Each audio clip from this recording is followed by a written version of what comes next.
Ça va, hein, par la grâce de Dieu, ça va. Amen. Comment ça se passe au Congo? Au Congo, ça va bien, mais il y a 2 semaines, on avait perdu une de veuve. Mhm. Donc, j'ai rendu grâce au Seigneur Jésus. Elle avait quel Parce âge? que la veuve, elle avait 93 ans. Mhm. Elle les a eu le 20 juillet qui vient de passer.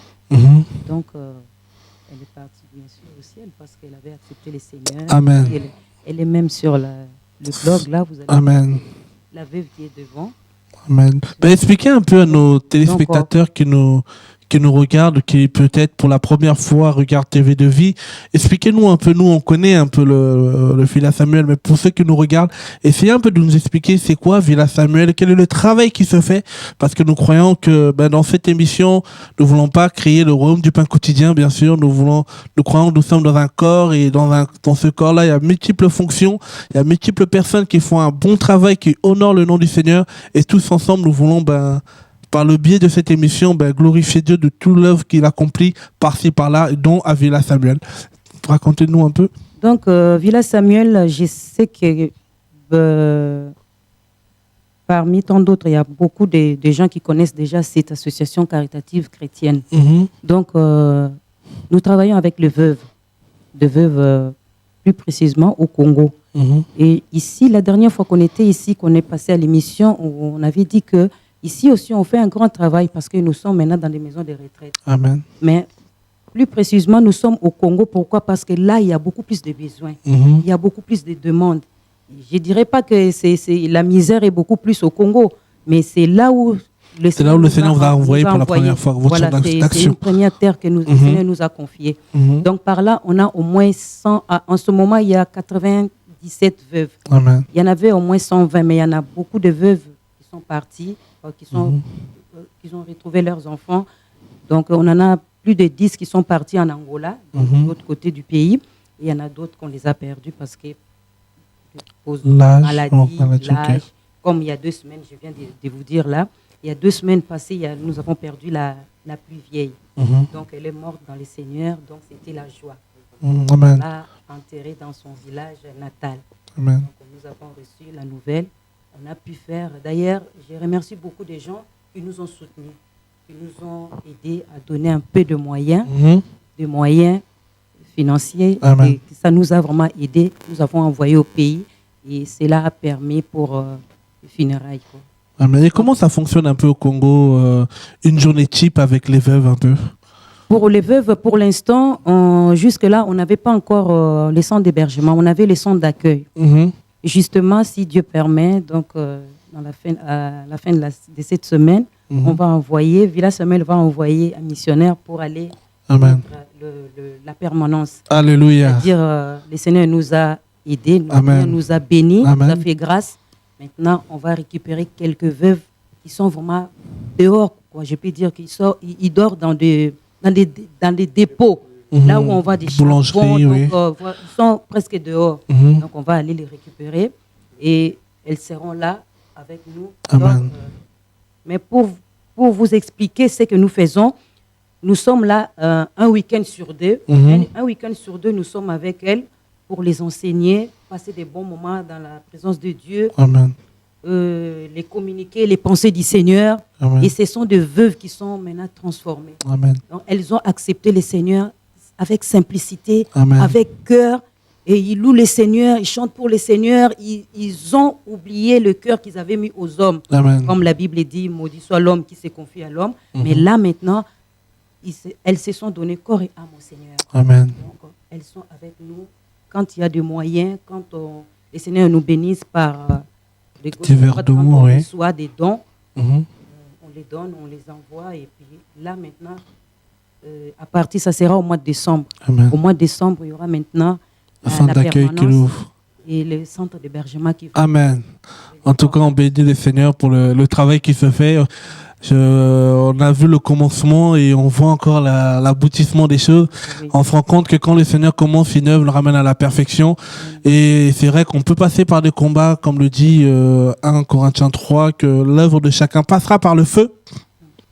Et s'il persiste, s'il résiste, c'est là qu'on reconnaît que c'est de Dieu ou pas.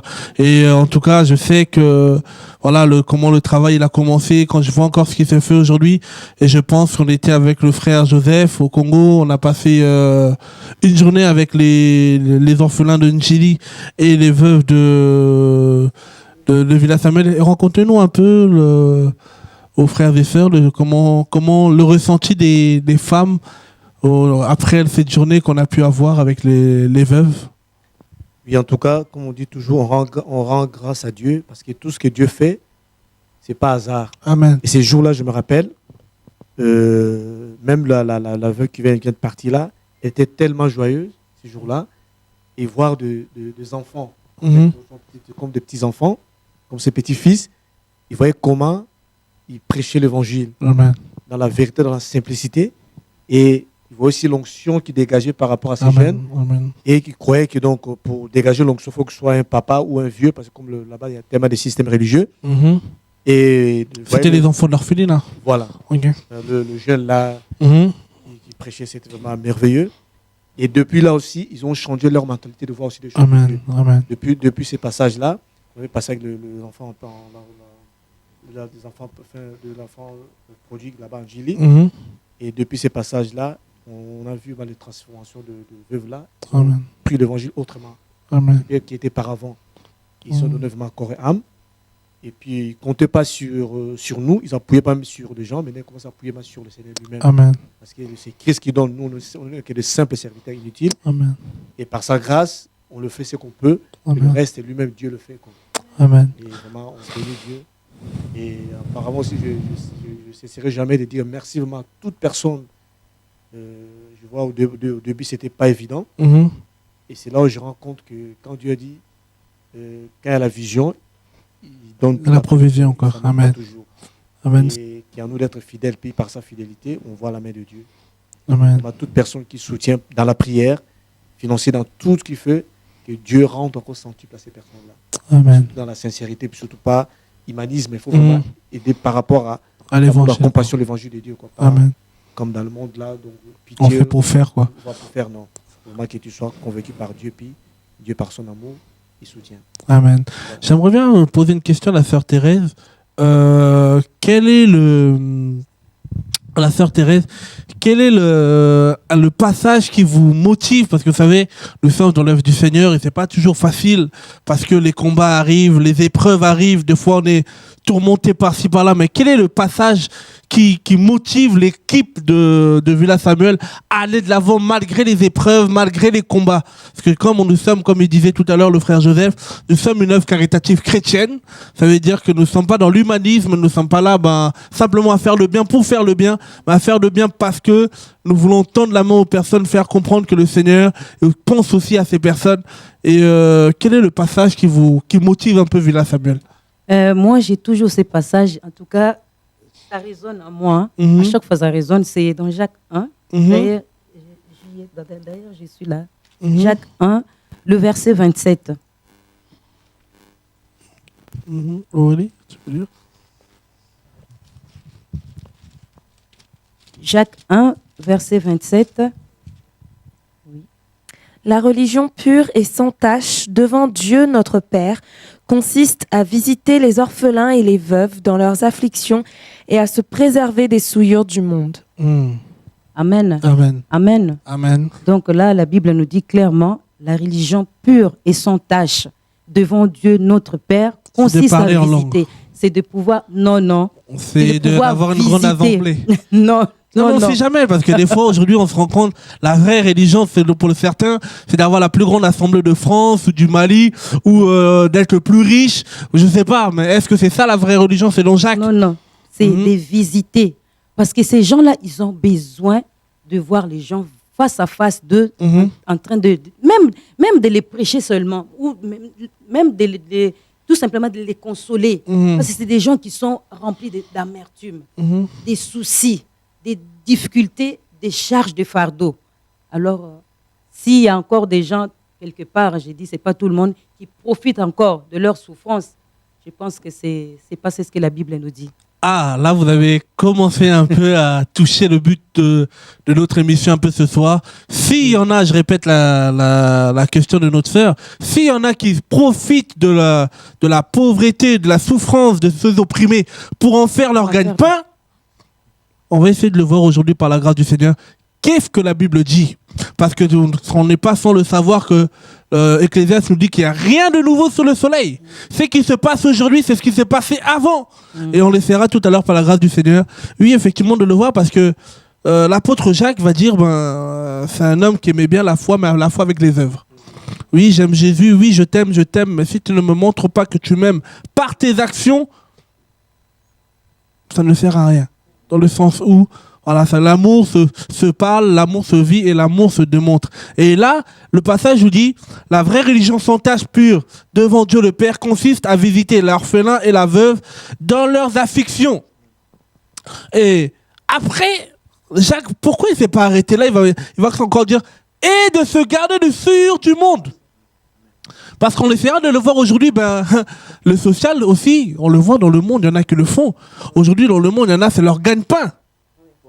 À l'époque, quand je regardais par exemple des grosses structures qui peuvent exister, les Restos du Cœur, à un moment ou l'autre, tu vas entendre un gros scandale, la femme de Coluche, elle a pris de l'argent par-ci par-là, pour dire que quand on est dans le monde, on n'a pas le vrai amour. L'amour agapé sans intérêt. L'amour selon 1 Corinthiens 13. C'est-à-dire qu'on fait des choses pour faire. Ou on fait des choses parce qu'on a une ambition derrière. Et laissez-moi vous dire que je viens du Congo il n'y a pas longtemps. Et je sais que ce n'est pas qu'au Congo, c'est un peu partout. Aujourd'hui, dans le monde chrétien, trop de fondations ou trop de ASBL, comme on le dit, mais des ASBL que dans les papiers. Et on ne sait même pas d'où ils sortent, on ne sait pas d'où ils siègent, on ne voit pas aussi le travail qu'ils font. Alléluia. Et que le Seigneur nous aide. On essaiera de développer ça là tout à l'heure. Comment vas-tu, Aurélie? Moi, par la grâce de Dieu, ça va. Amen. Et comment ça se passe un peu l'œuvre, la mission, le travail, toi-même, dans ton engagement avec le Seigneur, où c'en est au niveau du pain quotidien, le travail, le service? Dieu fait de grandes choses. Dieu travaille vraiment. Et en fait, ce dont je me rends de plus en plus compte, c'est que souvent, quand on est, je dirais, dans notre environnement chrétien habituel, on ne se rend pas vraiment compte de ce que Dieu fait et de l'œuvre qu'elle fait. Et parfois, on peut croire que c'est des petites choses, alors qu'en fait, ce sont ces petites choses-là qui apportent la vie, vraiment, lorsque le Seigneur permet que ses enfants aillent auprès de ceux qui sont dans le besoin d'entendre la parole de Dieu pour être délivrés. Et déjà, on a la nouvelle, on a une nouvelle structure avec laquelle nous travaillons. Donc on en a fait part déjà dans notre newsletter pour ceux qui l'ont reçu. Et donc cette structure se trouve au Mali. Amen. Et Dieu nous a fait grâce donc de pouvoir être en partenariat avec un orphelinat qui accueille, qui s'occupe actuellement d'une 30aine d'enfants. Et c'est une très belle œuvre que le Seigneur fait depuis plusieurs années déjà avec notre sœur là-bas sur place. Noël, oui. Et vraiment que le Seigneur soit grandement béni et la bénisse. Amen. Aussi beaucoup pour tout ce qu'elle fait, pour son engagement. Et faut savoir aussi qu'elle, et ça personnellement ça m'a beaucoup touchée aussi, c'est qu'elle elle accueille et elle s'occupe de jeunes femmes qui acceptent de garder leur enfant, de ne pas avorter, ni de les faire, ni de les, je dirais, les délaisser dès la naissance, qui acceptent de les garder pour les élever. Et dans ce cadre-là, elles reçoivent aussi des enseignements, elles ont l'occasion d'entendre parler du Seigneur et ça permet bien à ces filles de pouvoir se reconstruire et puis de pouvoir apprendre à être des mères pour leurs enfants. Il faut savoir que certaines d'entre elles ont été violées parfois et donc à cause de ça veulent tout simplement avorter et le Seigneur permet non qu'elles gardent l'enfant et qu'elles puissent les éduquer. C'est vraiment magnifique de voir ça, quoi, parce que le monde enseignerait totalement autre chose et par la grâce de Dieu, ces filles, ces femmes ont l'occasion de pouvoir rencontrer le Seigneur à ce moment-là pour ne pas faire cette bêtise. Et vraiment que le Seigneur soit béni donc par rapport à ça. Alors avec cet orphelinat, on a l'occasion de pouvoir faire d'abord des partenariats, parrainages projets, je dirais, voilà. Donc, de parrainer des projets qui sont mis en place pour les enfants dans cette structure. Et puis, on verra plus tard, pourquoi pas, pour un parrainage des enfants, si le Seigneur permet. Amen. Donc, voilà. Et ça, c'est d'une part. D'autre part, récemment, donc, il m'a été donné l'occasion d'aller dans une prison, dans une grande prison en Île-de-France. Alors, c'était une première pour moi, parce que j'avais jamais été en prison. Jamais. Merci Seigneur. Avant de connaître le Seigneur, j'ai jamais eu l'occasion. Et voilà. Bon, pour l'évangile, je ne suis pas encore rentrée vraiment. Enfin, en tout cas, je veux dire, de façon, pour une persécution. En tout cas, j'y ai pas encore été. Mais qu'est-ce que tu as vu là-bas un peu? Ce qui m'a été donné de voir, eh bien, ce sont des hommes. Des hommes qui se sont retrouvés en prison, bien pour la grande majorité d'entre eux, parce qu'ils ont fait des bêtises dans leur vie, ils ont posé des actes qu'ils n'auraient pas dû, parfois de façon réfléchie, d'autres fois sous, je dirais, le coup de la colère ou de l'émotion, enfin voilà. Et en fait, dans cette prison, Dieu nous a permis d'y entrer et de pouvoir rencontrer ces personnes. Et ce que j'ai vu, c'est des gens qui, bien, se sont retrouvés là, je veux dire, parce qu'ils ne connaissaient pas Dieu, parce que pour différentes raisons dans leur vie, qui remontent même peut-être depuis leur enfance. Enfin bref, mais ce que j'ai vu surtout, ce sont des personnes qui ont besoin de Jésus. Et ce sont des personnes qui, pour certaines d'entre elles, ont accepté de se tourner, d'essayer Dieu, d'essayer le Seigneur. Parce qu'au fond de leur cœur, il y avait un vide qu'ils ne pouvaient pas remplir et qui les menait à faire des choses qu'ils n'auraient pas dû, qui les a fait se retrouver en prison. Et je bénis Jésus et je bénis vraiment le nom du Seigneur, parce que j'ai entendu un homme me dire, avant d'être en prison, je ne connaissais pas Dieu, mais j'ai rencontré Dieu ici. Amen. Et ça m'a tellement touchée, je me suis dit, waouh, Dieu, pour attirer un homme à lui, est capable de permettre qu'il se retrouve dans une situation comme celle-là pour qu'il n'ait plus d'autre choix que de se tourner vers lui. Il faut savoir qu'en prison, il y en a qui deviennent pires que quand ils sont qu'avant de rentrer.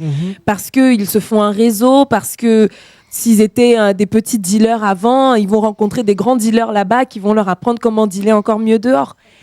Et gagner encore plus d'argent et tomber encore plus bas dans le péché. Et Dieu, dans toute cette obscurité, ces ténèbres, il permet que sa parole soit prêchée. Amen. Et j'ai vu la parole de Dieu être prêchée, je veux dire, sans aucune retenue. Et ça m'a même, moi, étonnée. En France, dans un pays aussi laïque, voir la parole de Dieu prêchée comme ça, je vous promets que c'est pas souvent, hein, à part dans les assemblées. Mais en prison, moi, je m'attendais. Je savais pas, en fait, exactement à quoi m'attendre. Mais quand j'ai vu l'évangile prêché comme ça... on faisait des concerts, ou fallait après... Non, c'était une autre expérience. Ah non, là, on n'avait pas besoin, entre guillemets, de passer sous le couvert du chant. On a parlé de Jésus, clairement. On a eu l'occasion de donner nos témoignages aux prisonniers. Et, franchement, c'était vraiment une très belle expérience pour moi. Et on ne se rend pas compte. Moi, ce qui m'a le plus choqué en sortant de là, c'est de me dire que les personnes que j'ai en face de moi, elles me paraissent tellement normales. Et quand on Quel est le témoignage qui t'a choqué, par exemple, d'une personne que tu as rencontrée là-bas? On a rencontré des gens qui ont massacré des personnes. Hein. Ils ont pris des couteaux, ils ont poignardé des gens. Enfin, et pourtant, quand on les voit, on croirait pas. Enfin, on dirait des gens normaux, entre guillemets.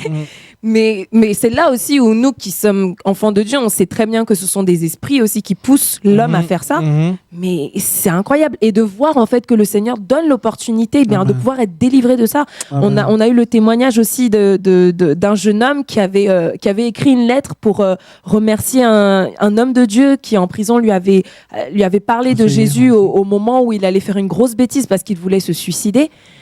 Voir la lettre qu'il a écrite, merci, tout ça, de m'avoir soutenu et tout. Et je sais que parce qu'en fait, on le transférait de prison parce qu'il était en danger dans la prison où il était à cause de ce qu'il avait fait. Donc, il voulait se suicider à cause de ça. Et par l'intervention donc de cet homme de Dieu, il a été délivré d'un esprit de mort.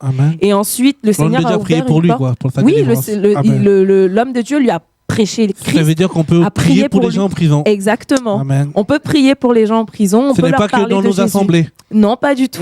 Non, mais c'est très important de préciser parce que des fois, on pense que la vie chrétienne s'arrête que dans les 4 murs. Or que la Bible nous dit excuse-moi Aurélie, dans Hébreux 13, on peut le prendre. Parce qu'il y en a un qui m'a envoyé un message dans notre mail en nous disant oui, mais pourquoi vous allez voir les prisonniers? Je dis mais le Seigneur nous aime avec un amour inconditionnel. Premièrement, c'est-à-dire que ces personnes-là, c'est vrai qu'ils ont fait ce qu'ils ont fait parce qu'il y a eu le mérite dans le sens où ils sont quand même emprisonnés. Mais maintenant, quand ces personnes viennent à Jésus, est-ce que Jésus va les repousser? Non. Ils prennent conscience aussi de leur état. J'ai pu entendre des témoignages où... Hébreux 13 nous dit quoi? Hébreux 13, verset 3, Aurélie, tu peux lire? Hébreux 13, verset 3. Souvenez-vous des prisonniers comme si vous étiez aussi prisonniers, de ceux qui sont maltraités comme étant aussi vous-même dans un corps. Ok.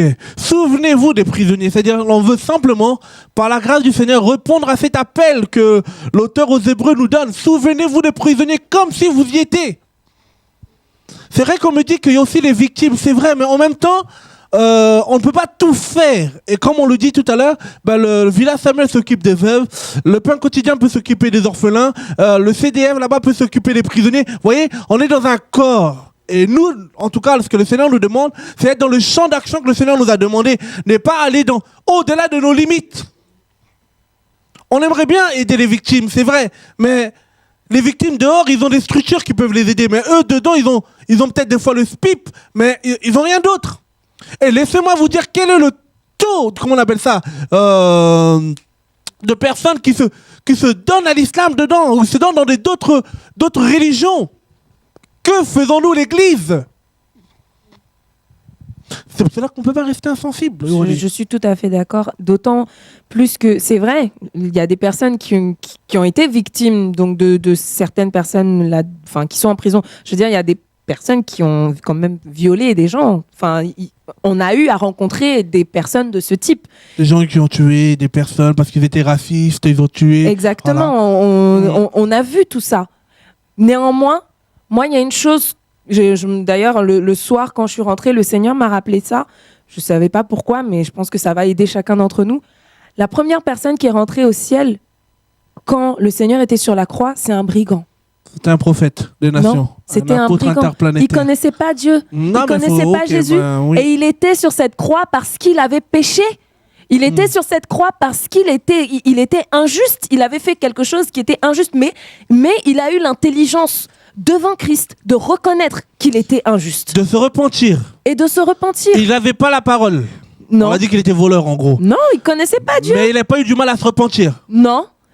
Parce qu'il a vu Christ et il a cru qu'il était effectivement le Fils de Dieu, qu'il était roi et que quand il reviendrait dans son règne, eh bien, il a demandé qu'on ne l'oublie pas. Parce qu'il avait eu cette repentance-là dans son cœur et qu'il avait même dit à l'autre brigand, arrête toi de parler mal de ce juste qui lui est sur cette croix alors qu'il n'a rien fait. Mais nous sommes sur cette croix parce que nous avons mérité cela. Donc, ce qui est important de comprendre avec Dieu, je crois, par rapport à cela, c'est que Dieu est venu sauver ceux qui étaient perdus, ceux que tout le monde avait abandonnés. Notre société rejette et abandonne ceux qui sont en prison. Ou alors essaye de mettre en place des choses, mais de toute façon ils récidivent parce que c'est pas ça la solution. La solution s'appelle Jésus de Nazareth et cette solution-là est capable de changer le cœur d'un homme. Alléluia. Pourquoi est-ce que les autorités... Moi, ce qui m'a touchée dans cette prison, c'est de me dire que si ce centre pénitentiaire a permis qu'un homme de Dieu qui se déclare comme tel soit dans cette prison depuis aussi longtemps et prêche l'évangile de cette façon... Il ne cache pas sa foi. C'est qu'ils se rendent bien compte qu'au travers du travail que Dieu fait avec lui, Amen. Ces personnes-là n'ont plus besoin de revenir en prison parce que leur cœur est changé. Amen. On a vu un homme qui, aux Antilles, était un grand dealer, brigand, tout ce que vous voulez. Quand on est rentré dans sa cellule, s'il vous plaît, il avait sa Bible ouverte. Amen. J'étais touchée qu'on m'explique que cet homme, il y a quelques années encore, il avait plein de mégots de cigarettes partout. On ne pouvait pas l'approcher. Jésus, ce n'était pas son problème. Et pourtant, quand on lui dit, quand on chante avec lui, je ne retournerai plus dans les bars, je ne retournerai plus à la cigarette, il le chante et il le chante avec conviction. Amen, alléluia. Dieu est grand, mes frères et sœurs. Il est grand et il ne faut pas nous-mêmes nous fermer des portes par rapport à l'œuvre qu'il veut faire. Alléluia. La prison, mais c'est une aubaine pour Dieu, pour sauver des vies qui étaient vouées à l'échec parce que l'ennemi voulait faire avec elles. Amen. C'est une grande défaite pour l'ennemi quand un homme qui est en prison ou une femme qui est en prison et qui y est parce qu'il a fait effectivement quelque chose, quand ce cœur-là se tourne vers Dieu, mais on ne se rend pas compte sans forfait. Sans forcer. On l'a pas forcé. Il dit lève la main. Ah non. Tu deviens, tu admets que tu rentres dans l'adhésion des chrétiens. Ah non, non, non. On leur prêche Jésus, on leur prêche, on leur dit si vous pardonnez pas à celui qui vous a fait du mal pour la raison peut-être pour laquelle vous êtes ici aussi parce que vous avez voulu vous venger ou je sais pas quoi, on leur dit Dieu n'est pas d'accord avec ça, ça n'est même pas la peine d'essayer d'approcher Dieu si vous voulez pas pardonner, si votre cœur est fermé. On leur dit ces choses et clairement, on n'essaye pas de les caresser dans le sens du poil. Hein. Et ces hommes se tournent vers Dieu. Quelle gloire de Dieu que de voir ça. C'est magnifique. Franchement, c'est vraiment beau et je prie vraiment que chacun d'entre nous, en fait, se rende compte de l'œuvre que Dieu fait. Amen. Moi, ce qui m'a vraiment touchée là-bas, c'est de me rendre compte que, en dehors des assemblées de chrétiens et de tout ce qu'on veut, Dieu travaille. Alléluia. Et Dieu travaille c'est-à-dire on a l'impression que c'est rien. On n'y pense même pas, en fait. On pense tellement rarement à ces personnes qui sont en prison. Et pourtant, mais je vous dis, c'est le lieu. C'est comme une fourmilière ou une termitière où il y a plein de termites dedans, là. Quand il y a certains animaux qui viennent, qui mettent des tiges dedans pour essayer d'en faire sortir et d'en manger, si Dieu veut aller sauver quelqu'un, alors là, c'est l'endroit, quoi. Parce qu'effectivement, s'il y a des gens à sauver, tout le monde, bien sûr, en dehors même des prisons, il y a des personnes à sauver, mais celles qui sont là, même la société a reconnu que oui, elles sont pas bien parce qu'elles font plein de bêtises et tout ça. Donc, si Dieu veut sauver des personnes, je pense qu'elles en font partie. Alléluia. En parlant de prison, ça me rappelle encore quand on était en mission au Congo. Et on lisait un passage qui m'est venu tout ça à l'esprit là. On peut lire. Sur Matthieu 25. Matthieu 25, oui. En parlant de prison, parce que j'aime bien aller dans la prison, c'est là où il y a la souffrance également des vrais chrétiens. Au lieu d'aller dans les endroits où il y a luxe, tout ça là, mais il faut aller là où vraiment les gens ils ont besoin de Jésus-Christ, quoi. Matthieu 25 à partir du verset 35. Matthieu 25 à partir du verset 35. Car j'ai eu faim et vous m'avez donné à manger. J'ai eu soif et vous m'avez donné à boire. J'étais nu et vous m'avez vêtu. J'étais étranger et vous m'avez recueilli. J'étais malade et vous m'avez visité. J'étais en prison et vous êtes venus vers moi. Amen. Amen. Vous voyez, c'est un passage, je dis, beaucoup de chrétiens, beaucoup de grands serviteurs de Dieu, soi-disant des apôtres, des bishops, de plein de gens, soi-disant de véritables chrétiens qui lisent cette parole. Mais en lisant cette parole, on regarde, il y en a qui disent, mais quand il était en prison, qui était en prison, qui était malade, je n'ai pas visité. On ne peut pas voir Dieu comme ça. On voit Dieu à travers de nous, à travers des gens que Dieu a créés. Alléluia. Amen. Et est-ce que, en tant qu'enfant de Dieu, tout à l'heure vous avez parlé sur il y a plein d'organismes qui existent dans le monde. L'ONU, mais il n'y a pas la paix dans le monde. L'OMS, il y a toujours des épidémies. Voilà. L'OFAO, il y a toujours la famine dans le monde. En gros, malgré tout ça, là, il n'y a rien. Il n'y a que Jésus. Voilà. On voit, il y a quoi, 48 heures, là, c'est que c'est passé. On voit encore tout ça là. Mais là, il fait appel de fonds. Il y a des millions qui vont rentrer encore. Et il y aura encore des escroqueries, malheureusement. Voilà, c'est ça. Mais il faut aller dans les prisons, voir les prisonniers, de présenter Christ. Pas le donner à manger. D'abord, présenter Christ. Amen. Et puis après, on le donne à manger. Il a dit, j'étais nu. Avais-tu, je me rappelle, quand on était en prison au Congo là-bas, on voyait des prisonniers qui étaient nus. C'est la première fois que je vois des prisonniers nus. Oui, à Makala, oui. J'étais choqué. J'ai dit, mais comment? Maintenant, on le donne le vêtement. On n'est même pas parti, on le donne comme si on tourne le dos. Il y a des responsables, ils prennent encore leurs vêtements. Ça m'a tellement choqué, Seigneur. En tout cas, merci de m'avoir créé, entre guillemets, un peu dans l'écart dans cet endroit-là. Et c'est là où on voit, il y a des prisonniers. Quand on est déjà en prison, c'est un mot donc tu es privé de liberté déjà. Quand tu es privé de liberté déjà, c'est pas évident. En plus, à part la liberté, encore pour manger, c'est pas évident. Et il y a plein on n'aide pas Dieu. On présente Dieu et puis Dieu, par son amour, il touche les gens. Après, les gens, il fait les gestes. Et ces gestes-là, les gens qui gèrent cette association-là, il faut qu'ils soient aussi avec cet amour de Dieu. Pas amour du monde, mais amour agapé, le véritable amour de Dieu. Donc, vraiment, dans cette passage, c'est clair. Il y en a qui sont dans des hôpitaux, dans des endroits vraiment pénibles. est-ce qu'on les visite? On les donne à manger? Je me rappelle, le jour où on avait pris décision à Villa Samuel au Congo, du monde, chaque réunion, il faisait tellement 40 degrés. Après la de réunion, il n'y avait rien. On dit, bon, Dieu nous a inspirés. On dit, non, maintenant, chaque réunion va donner de l'eau à boire, tout ça là. Et je vois le premier jour, comment le veuve, il s'est battu pour boire de l'eau. Je dis, waouh! Et c'est depuis là, maintenant, il trouve ça normal, parce qu'on a fait ce qu'on pouvait faire. Donc, il ne faut pas aider pour aider, mais il faut qu'il y ait Christ en vous d'abord pour aider. Tu ne peux pas sauver quelqu'un si toi-même tu n'es pas sauvé. Amen. Voilà, c'est juste, je voulais mettre un partage par rapport à la prison, quoi. Et Dieu nous aide. En tout cas, on bénit Dieu par rapport à tout ce qui se fait. En tout cas, si on tient à rendre des témoignages comme ça, non pas pour dire qu'on est grand, loin de là. En tout cas, nous sommes des serviteurs inutiles. Et je sais encore qu'on n'a encore rien fait. On a encore... Allez, on vous parle d'une prison. On a fait 14 prisons. Il y a combien de prisons en France? Et encore, au Congo, il y en a combien? Mais je sais une chose. Même si ce qu'on fait est comme une goutte d'eau dans l'océan, mais l'océan est constitué de plusieurs gouttes d'eau. Et petit à petit, nous allons quelque part avec le Seigneur. Mais une chose est sûre, c'est que toute la gloire revienne à Dieu. Seigneur, nous avons encore besoin de toi par ta grâce. Et nous avons aussi, vous qui nous regardez, besoin de vos prières. Si nous vous rendons ce compte rendu, c'est pour vous dire là où votre argent part, là où aussi le temps que vous prenez dans la prière, dans les coulisses, le Seigneur agit. Alléluia. C'est-à-dire qu'on prie dans les coulisses, dans la visu, comme ça, on voit aussi son œuvre, on voit le travail qu'il fait et on ne tient qu'à le glorifier, à le rendre gloire, que toute la gloire nous revienne en tout cas. Mais ce qui est sûr, c'est que nous ne voulons pas nous arrêter au nom de Jésus. Nous voulons encore continuer dans la course, nous voulons encore continuer dans le champ, non pas aller dans les limites des autres, mais dans les champs sur lesquels le Seigneur nous a préparés d'avance pour la gloire de son Saint-Nom, parce qu'il y a des besoins. Il y a des besoins et manque de peau, quand il y a des besoins, il y en a qui en profitent. Comme je disais tout à l'heure, et je tiens vraiment à le souligner, il y en a qui peuvent se servir de la misère des hommes, des uns, des autres, pour en faire un commerce. Comme il n'y a pas longtemps, quand on a commencé notre épicerie, qui me disait pourquoi pas le vendre les choses. Alors que nous on a dit non, mais le Seigneur nous donne la directive de donner gratuitement les choses.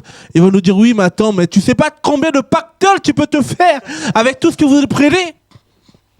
Mais oui, mes frères, je peux me faire des pactoles sur la terre. Mais après, ces pactoles rouillés, avoir la récompense des hommes, avoir ma récompense, et qu'est-ce que Dieu me donnera derrière?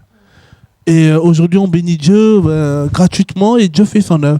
Alors quand c'est comme ça, il y en a qui vont commencer à avoir des idées. Dire, comme je ne travaille pas, apparemment le frère il est passé par TV de vie, il m'a donné une stratégie de faire ça. Au lieu de le faire avec une ambition sincère, avec un cœur sincère avec Dieu. Alors là, Villa Samuel, ils ont dit, bon, encore vous n'avez pas donné vos comptes, mais c'est un nouveau business qui peut se faire. Elle a fait des allers-retours Paris truc, alors je peux le faire. Or que Jacques va nous dire, on peut aider la veuve et l'orphelin, comme nous le faisons par la grâce du Seigneur, c'est bien. Mais il y a une chose que le Seigneur nous interdit, d'éviter les souillures du monde. Alléluia. Parce qu'il y a beaucoup de souillures. Parce que quand on parle social, les gens des fois aussi veulent soutenir. Mais où soutenir? Telle est la question. Il y en a peut-être qui nous regardent, nous disent oui, mais c'est vrai, au pain quotidien, vous êtes bien gentils. Hier, on s'est fait avoir. C'est vrai. Alors comment discerner pour ne pas se faire avoir? La Bible nous montre aussi. Et je peux vous assurer qu'on ne perçoit pas de don de l'État de qui que ce soit, si c'est les frères et sœurs. Parce que nous avons voulu garder de A à Z nos convictions, nos valeurs, la valeur de la chrétienté, l'intégrité, sans rentrer dans les magouilles, la corruption, sans s'allier, faire des alliances avec les gens du monde, les gens de l'Égypte pour chercher du secours. Et ça a un prix. Pourquoi? Parce que, moi je le dis, je le vois de plus en plus, il y en a qui t'appellent.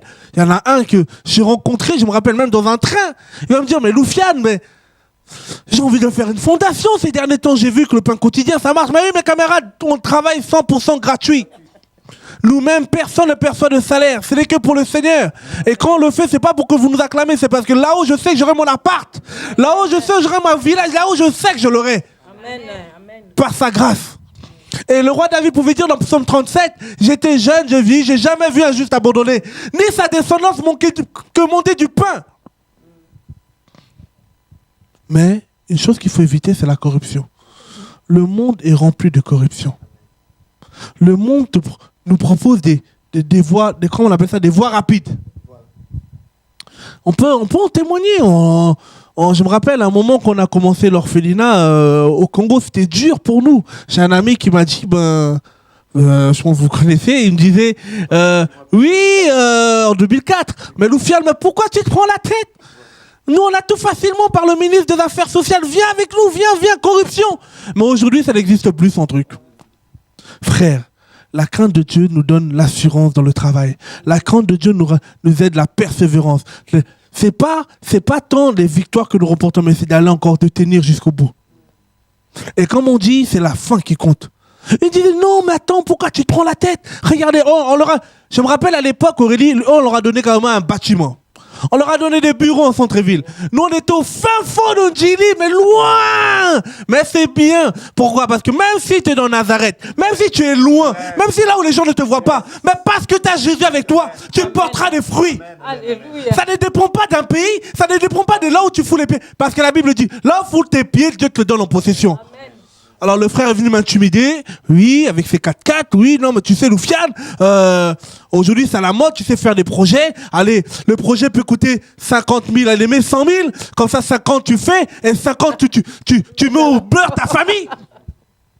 La corruption, ça frappe le monde, ça frappe même les chrétiens.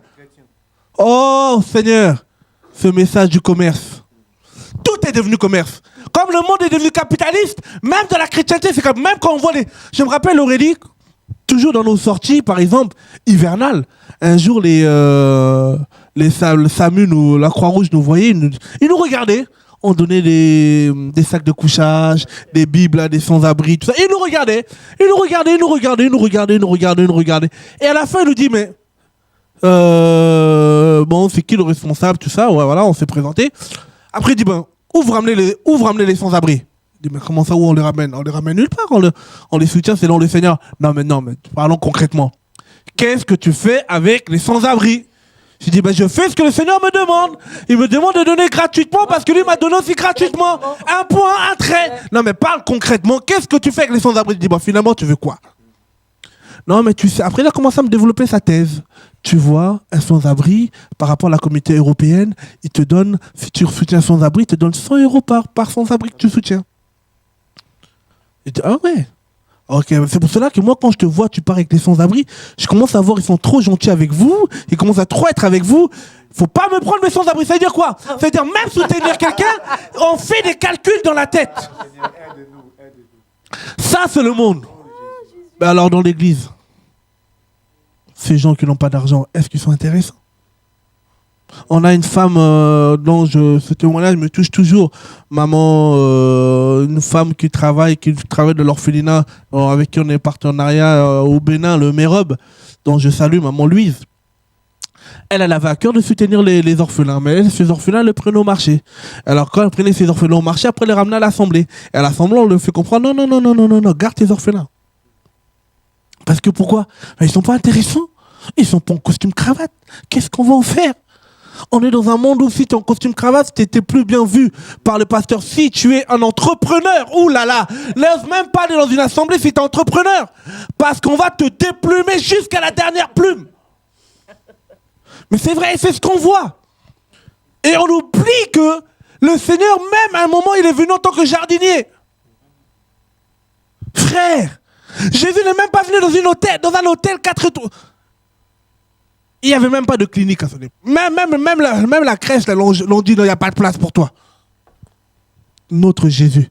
Et oui, il est parti naître où? À un moment, soyons sérieux, s'il vous plaît. Non, mais soyons sérieux, parlons clairement. Qu'est-ce qu'on fait de ces pauvres? Le Seigneur dit, il fait pleuvoir sur les bons, sur les méchants, sur les pauvres, sur les riches. Mais nous, on aime beaucoup plus les riches que les pauvres. Qu'est-ce qu'on en fait? Ou on se dit, bon, c'est une stratégie pour avoir de l'argent. Surtout dans le pays en voie de développement. Frère, en tout cas, je le dis, merci Seigneur pour l'émission. Là où on va entendre qu'il y a une fondation Intel qui ne sont pas sérieux, on va le dire clairement. Pourquoi? Parce que nous tous après nous en pâtissons. Ah oui, parce que les autres vont se dépouiller, et quand, par la grâce du Seigneur, le Seigneur va ouvrir des portes, comme là, il ouvre encore au niveau du Tunis, dans tous les pays où il ouvre, quand on va vouloir travailler sérieusement, on va dire, mais non, mais vous êtes... Voilà, on en pâtit des erreurs des autres. Or, il y en a qui veulent faire un travail sérieux pour la gloire du Seigneur. Alors, et quand c'est comme ça, en fait, c'est soit la femme du pasteur va faire une fondation, comme le pasteur lui l'envoie, c'est comme un peu comme on voit dans nos présidences dans le monde. Hein. L'homme il est président, la femme elle fait le social. Ouais, on connaît, et ça vient dans l'église. Trop, c'est trop. Où sont ces personnes qui vont faire une réforme sociale? Des personnes qui vont parler clairement, qui vont dire à l'église, arrêtons le business. Parce qu'il y a comment on appelle ça, dans les prisons, mais ils ont besoin des Bibles. S'ils n'ont pas d'argent, si on n'a pas d'argent, comment on appelle ça, on les soutient pas aussi des fois par rapport à leur famille, par rapport à leur procès. Mais s'il n'y a pas d'argent, comment on fait? Alors il y en a qui en profitent avant, ils passent. Regardez aujourd'hui, par la grâce du Seigneur, il y a des enfants au niveau du Congo qui ont leur bac, au niveau du Bénin, il y en a aussi qui passent leur bac aussi. Mais tout ça, il y a besoin d'argent. Il y a des structures qu'on peut recommander. Et vous savez très bien, plus que moi, que les grosses structures qui existent, quand ils sont dans des pays du tiers-monde, vous savez comment ils servent de RG, vous savez ce qu'ils font dans le secret. Des vues qui disparaissent ou des armes qui rentrent. Alors, en même temps, nous les chrétiens, le Seigneur nous permet par sa grâce de faire un travail, mais que faisons-nous? Oh Seigneur, suscite des personnes qui vont ramener cette réforme sociale au nom de Jésus. Des personnes qui vont dire, non mais, dans nos assemblées, il y a des frères qui ne mangent pas, tu as beau prêcher, en plus des fois, je vais dire une chose qui ne se dit même pas, travailler avec les papiers des gens, c'est un péché, on va peut-être pas te le dire, on va attendre que tu ramènes ton argent, mais si tu meurs frère dans cet état, c'est l'enfer. Alors, on va me dire comment faire? Comment faire? Par la grâce du Seigneur, il y a des structures comme une permanence juridique qui est là, qui va t'aider à avoir tes papiers. Et après, glorifier Dieu au nom de Jésus. Alléluia. Mais comment faire? Mettre en place des structures. Non pas pour un profit derrière. Non pas pour un blanchissement d'argent. On connaît. Pourquoi on connaît? Parce qu'on ne tombe pas du ciel, tout simplement. Parce qu'on se renseigne. Parce qu'on voit ce qui se passe dans le monde. Et surtout, les païens, ils vont être jugés. Ça, c'est pas notre problème. Mais nous, on parle de l'Église. Église. Il y en a besoin des structures. Si vous êtes une structure, on doit être transparent par rapport à l'argent. Transparent par rapport à la gérance. Pour pas, en fait, s'enrichir derrière le dos. Parce qu'à un moment ou l'autre, en Israël, comment on appelle ça? Les chrétiens commençaient à... Les Israélites, il y avait une richesse qui commençait à s'accroître en Israël, et maintenant les magistrats commençaient à être pour les riches en dépit des pauvres. Et il n'y avait pas une justice légale. On se rappelle dans Proverbe, on va prendre un passage en Proverbe 31, un passage qui nous encourage aussi par rapport à notre marche. Tu peux le prendre s'il te plaît Aurélie, Proverbe 31 verset 8. Proverbe. La réforme sociale. Aujourd'hui, on va parler un peu de la réforme sociale en 30 minutes et on va essayer de comprendre comment nous devons travailler avec sainteté, intégrité et amour pour le Seigneur. Proverbe 31 au verset 8. Ouvre ta bouche pour le muet, pour la cause de tous les délaissés. Ouvre ta bouche, juge avec justice et défends le malheureux et l'indigent. Qu'est-ce que tu comprends par là un peu, Aurélie? Ces deux passages-là, ces deux versets-là. Le contexte. Le contexte, en fait, ici, c'est la mère d'un roi qui s'appelle, le roi en question s'appelle Lemuel. Et elle est en train ici de l'encourager à être juste, à pratiquer la justice de Dieu. Pourquoi? Parce que cette femme a probablement connu l'histoire d'Israël et de Juda, a dû se rendre compte qu'à plusieurs reprises, le Seigneur a repris des rois en disant à ces rois-là que vous ne faites pas régner la justice. L'injustice règne. Quand il y a un procès, par exemple, si quelqu'un a de l'argent, les juges seront plus à son avantage qu'à l'avantage de celui qui est pauvre. Que vous faites payer des taxes à des personnes qui n'ont pas de quoi payer ces taxes-là. Vous ne pratiquez pas la justice, vous ne tendez pas la main à l'indigent quand quelqu'un a faim, vous ne lui donnez pas. La dîme, vous ne la payez pas pour l'étranger, la veuve et l'orphelin, pour qu'ils aient aussi part à quelque chose pour pouvoir manger. Ça, c'était à l'époque avec les lois sociales. Il fallait donner des dîmes pour la veuve et l'orphelin, les nécessiteux. Même aujourd'hui, elle n'existe plus, mais manque de peau. Vous, ceux qui sont encore les adeptes de la dîme aujourd'hui, même cette dîme sociale, soi-disant des lois sociales pour la veuve et l'orphelin dans les assemblées, c'est même pas la peine. À suivre lundi, l'émission directe, dernière trompette. Continuons. Et donc voilà. Et là, en fait, cette femme, cette mère, est en train d'encourager son fils à pratiquer la justice, à être droit, à ouvrir sa bouche pour le muet, à parler pour ceux qui sont délaissés et pour ceux qui n'ont rien. Et en fait, pourquoi cette femme parle au roi, à son fils? Parce que, étant roi sur Israël, il a une autorité que Dieu lui donne. Et quand le roi fait mal les choses, ça en découle sur tout le peuple. Alors que quand le roi montre l'exemple et est juste, ça en découle aussi sur le peuple, cette justice-là. Et d'où le fait donc que sa mère l'encourage ici. Amen. Cette mère, elle avait raison d'encourager son fils parce que ça date du temps de Salomon et on va se rendre compte un peu, j'ai envie de parler en 20 minutes qui nous restent peut-être, d'un outsider. Nous sommes dans des temps de outsider. Un outsider, c'est quelqu'un qui est hors norme, hors temps. Quand tout le monde voit à gauche, il voit à droite parce qu'il reste toujours dans la lignée du Seigneur. Un outsider, c'est quelqu'un qui est en dehors du système. Et on a besoin dans ce temps de la fin, dans ce temps où le Seigneur revient, des gens qui sont en dehors du système. Des gens un peu comme...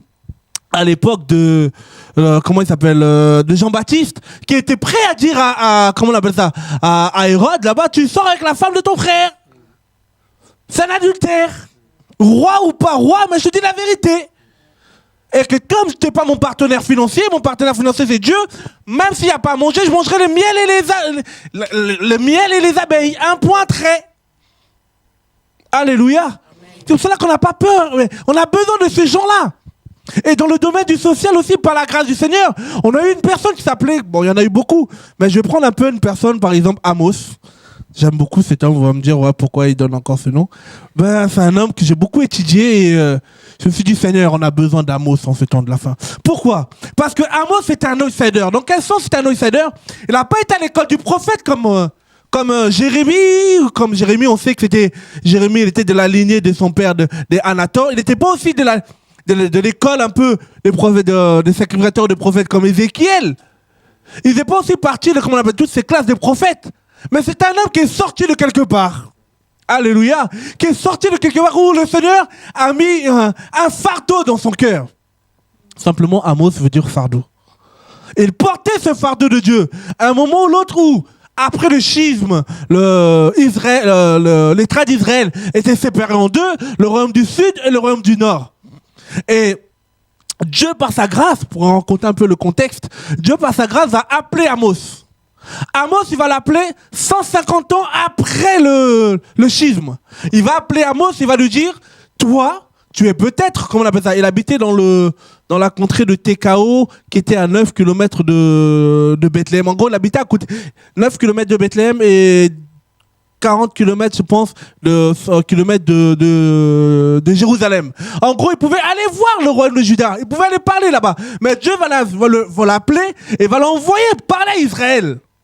Frère, le prophète n'est méprisé que dans sa patrie. Si tu es maîtrisé, peut-être en France, Dieu peut t'envoyer, d'autres en ont besoin de toi dans les quatre coins du globe. Alléluia. C'est pour cela que tu ne dois pas te fatiguer. C'est pour ça que tu ne dois pas te décourager. Même si on ne veut pas de toi, le Seigneur, ton maître, même on n'a pas voulu de lui. Quand Dieu nous appelle à porter une réforme, peu importe le temps, les circonstances, par sa grâce, il va nous équiper et il nous enverra là où les gens voudront entendre. Alléluia. Dieu n'a pas appelé Amos d'aller voir en Juda. Dieu va lui dire, allez, toi tu viens de Juda, mais tu vas aller en Israël. Ça veut dire que c'est possible. Dieu peut prendre un Indien et lui dire, voilà, toi tu es Indien, tu vas aller prêcher en France. Que d'autres soient contents ou pas, c'est pareil. C'est Dieu qui l'a oint, un point, un trait.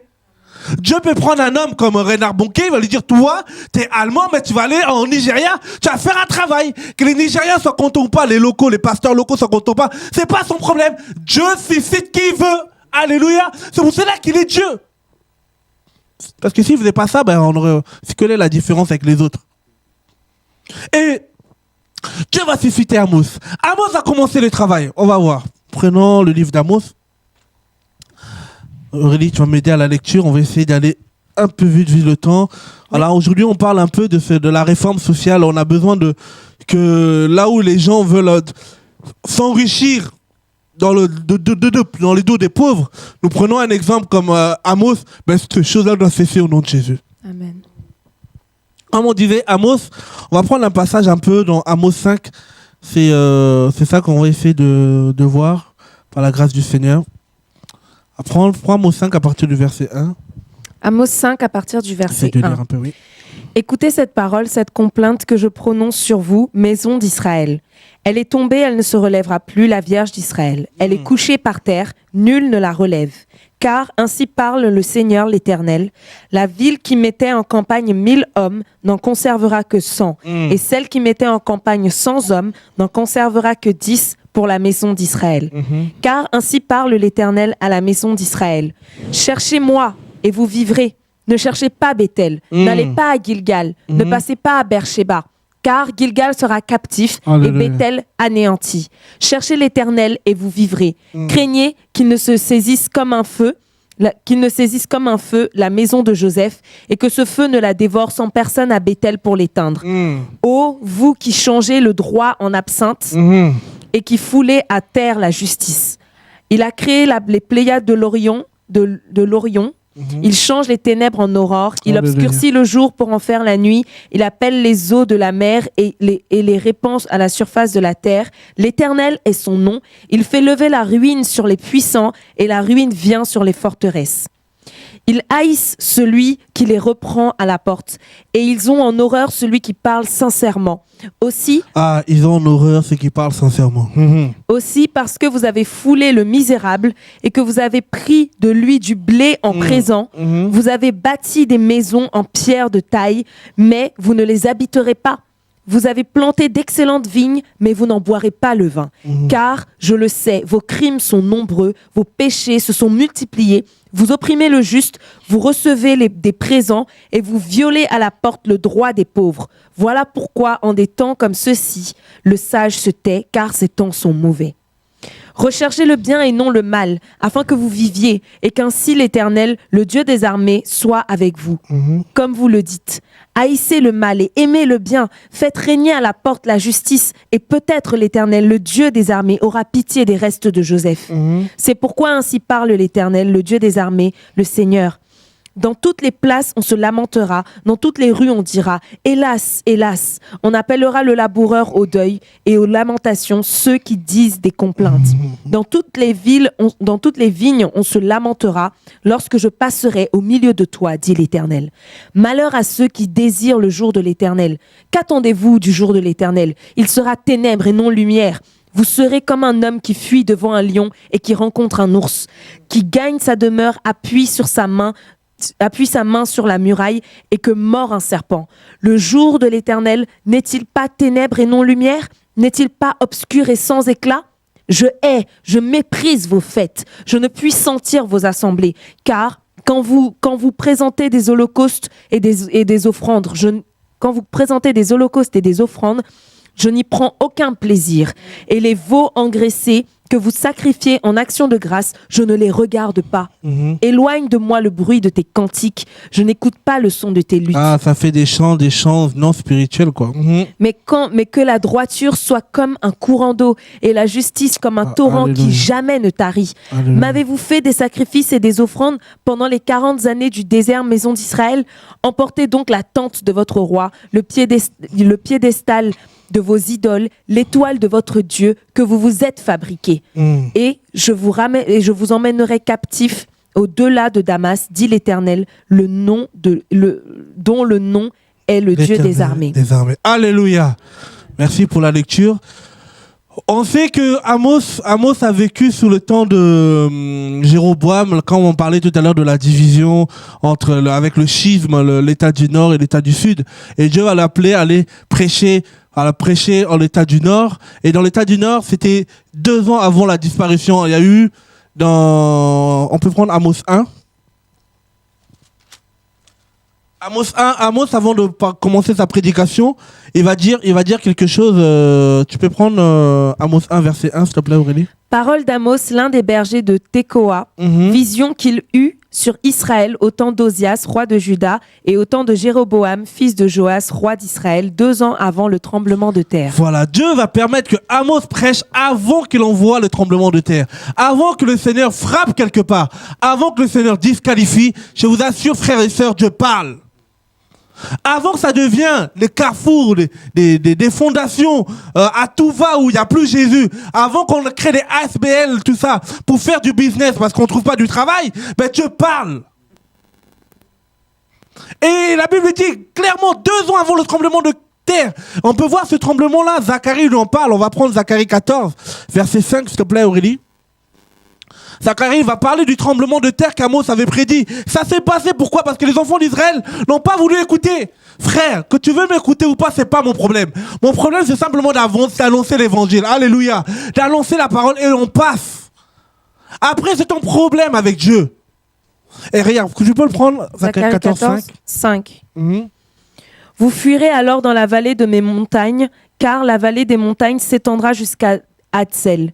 Vous fuirez comme vous avez fui devant le tremblement de terre au temps d'Ozias, roi de Juda. Et l'Éternel, mon Dieu, viendra et tous ses saints avec lui. Frère, quand Dieu parle, il parle pour de vrai. Mais tellement de fois aujourd'hui, on s'est tellement habitué avec Dieu. On aime bien on vient dans le mysticisme. Dieu m'a dit, non frère, Dieu parle pour de vrai.